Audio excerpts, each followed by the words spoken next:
Excuse me. Pardon me. Hey, sit down.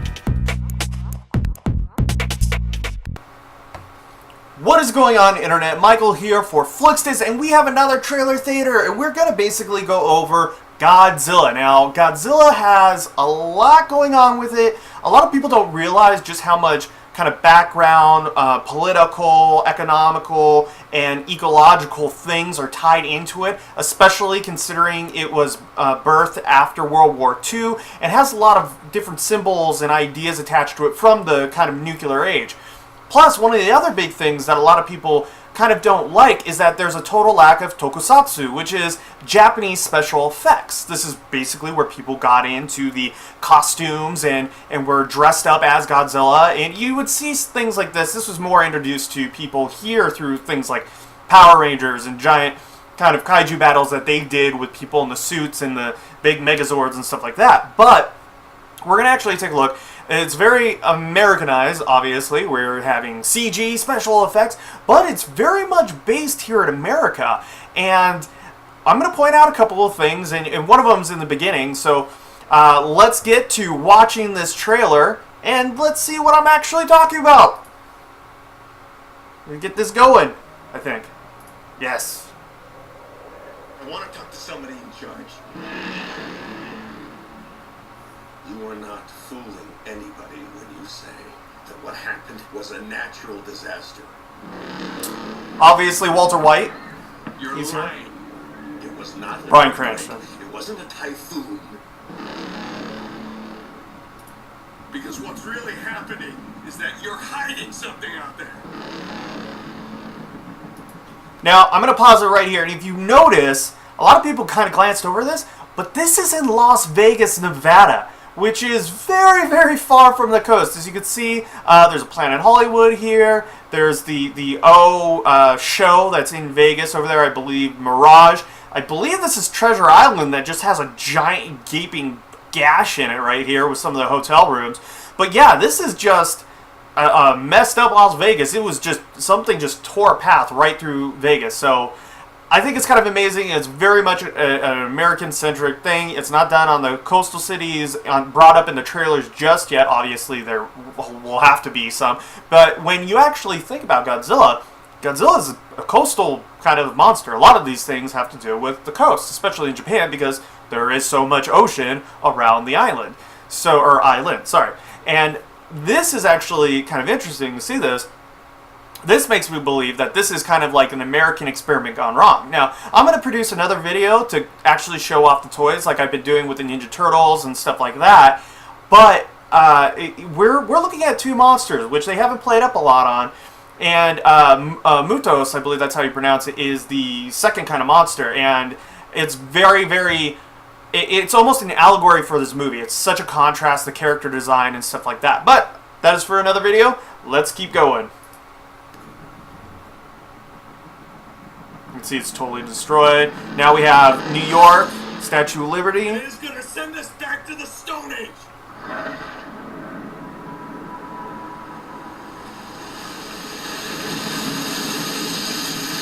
See, right here, this is Godzilla. We notice that this is Godzilla, and it's noticeably not directly attacking the ships, but it is going toward land. So this sort of scene, don't know exactly where it leads to, but it is kind of interesting to see. You can see just the devastation of the water, so that could be one key point that they have going on here. In 1954, we awakened something. There's nuclear tests in the Pacific. Not tests. They are trying to kill it. So obviously right there, we do know that we have been trying to nuke this creature in America. They're doing the test out to Pacific. They have a bomb which has kind of this weird graffiti anti-Godzilla thing on it, which is kind of interesting. And then they had, if we actually take a look back, let's see if I can get this up. Oops. You can see a lot of this slime stuff right here and this kind of nuclear radiation stuff that's been, I don't know, leaked through. If you notice right here, this is in Russian, it looks like. And it's just some weird type of goo or plasma that they're scraping off this nuclear thing. But if you actually look here, they're actually staring at what seems to be a very still Godzilla, and it's probably an image or something like that they're looking on a screen before they do these sort of tests. Not tests. They are trying to Or attacks.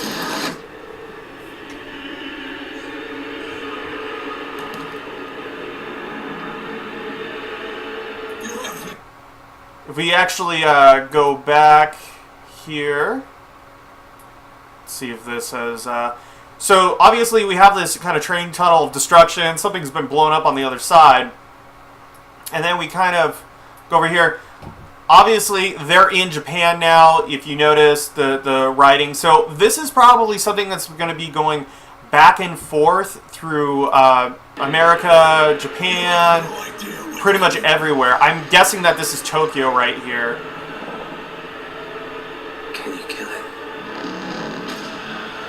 Right there. If you noticed, this is probably the only introduction that we have, but this is most likely Muto right here. As you can see, they cut it real quickly, but we can kind of get an idea. The wingspans, and then we can see it here diving into the ocean. So this is most likely, Mutos, and it seems to be on the attack. Very much so.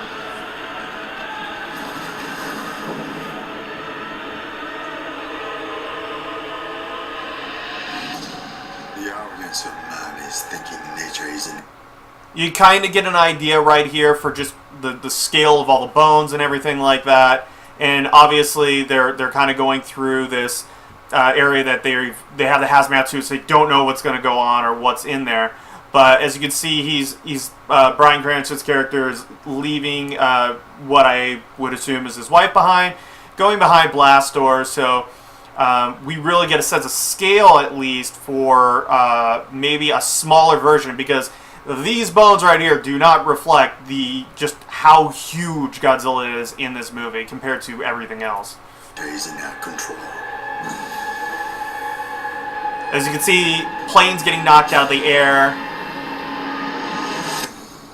And not the other way around. And I'm guessing that's from Mutos, not Godzilla in that scene. But here, definitely Godzilla looks like coming through. Oh, no. That is actually... maybe not. Maybe those flares that were done... let's see, where is it? These flares...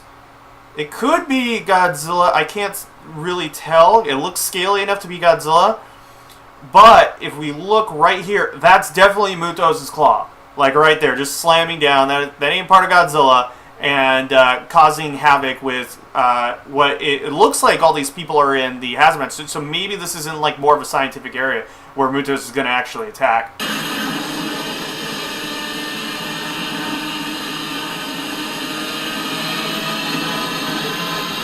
So as you can see right there, just the closing of the doors, you really get a clear image of what Godzilla looks like.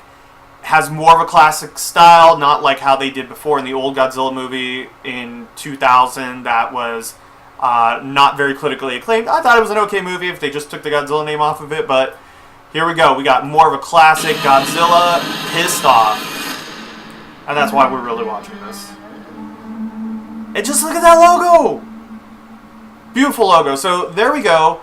That is the movie.